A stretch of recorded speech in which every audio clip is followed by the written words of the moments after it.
बाबा श्याम, हारे का सहारा, लखदातार, खाटू श्याम जी, नीले घोड़े का सवार, मौर्य नंदन, खाटू नरेश और शीश का दानी। जितने निराले बाबा श्याम के नाम और भक्त हैं, उतना ही रोचक इनका इतिहास है। आज हम जानेंगे कि आखिर क्यों राजस्थान में सीकर जिले के एक गांव खाटू के नरेश खाटू श्याम जी को पूरी दुनिया में शीश के दानी के नाम से भी क्यों जाना जाता है। कौन है खाटू श्याम जी और कैसे बने बाबा श्याम, इन सब के पीछे कौन सी पौराणिक कथा है। चलिए आज आपको बताते हैं खाटू श्याम जी की कहानी मेरी जुबानी।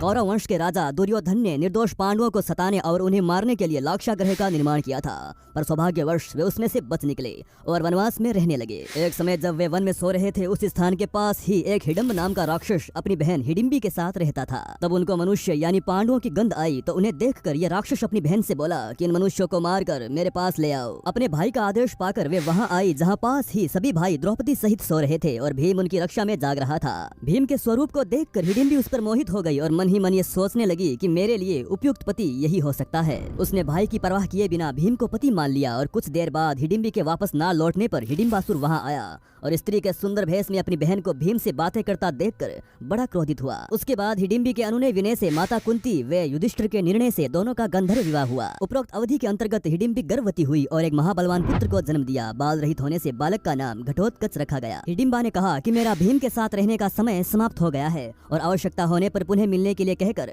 वह अपने अभिष्ट स्थान पर चली गई और साथ ही घटोत्कच भी सभी को प्रणाम करके आज्ञा लेकर उत्तर दिशा की ओर चला गया। जल्द ही श्री कृष्ण के कहने पर मणिपुर में मुरदेती की लड़की कामकंटका से गंधर्व विवाह हुआ।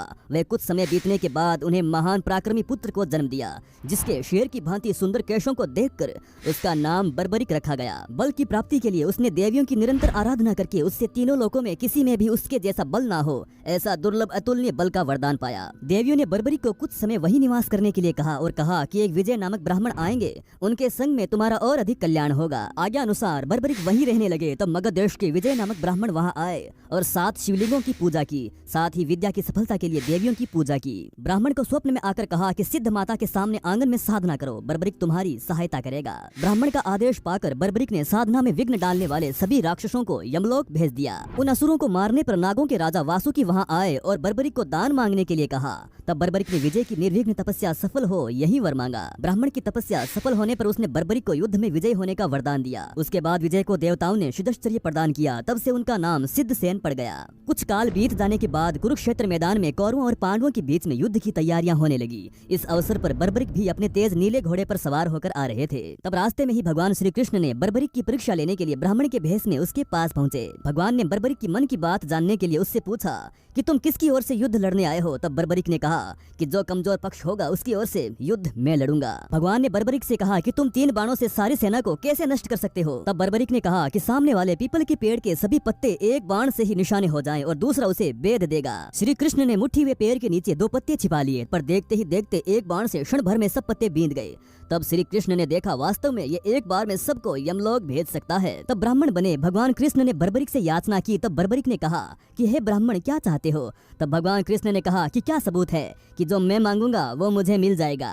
तब बर्बरिक ने कहा कि जब वचन की बात की है तो तुम प्राण भी मांगोगे तो मिल जाएंगे। तो ब्राह्मण के भेष में नटवर बोले मुझे तुम्हारा शीश का दान चाहिए। यह सुनकर बर्बरिक स्तब्ध रह गए और बोले मैं अपना वचन सहर्ष पूरा करूंगा, पर सत्य कहो आप कौन हो। तब भगवान नटवर ने अपना विराट स्वरूप बताते हुए कहा कि मैंने ये सोचा कि यदि तुम युद्ध में भाग लोगे तो दोनों कुल पूर्णतया नष्ट हो जाएंगे। तब बर्बरिक ने कहा कि आप मेरा शीश का दान तो ले लीजिए, पर मेरी एक इच्छा है कि मैं युद्ध को आखिर तक देख सकूं। तब भगवान ने कहा कि तुम्हारी ये इच्छा जरूर पूरी होगी। तब बर्बरिक ने अपना शीश धड़ से काट कर दे दिया। उसके बाद भगवान ने बर्बरिक के शीश को अमृत जड़ियों के सहारे पहाड़ के ऊंचे शिखर पर उगे एक पीपल के पेड़ पर स्थापित कर दिया।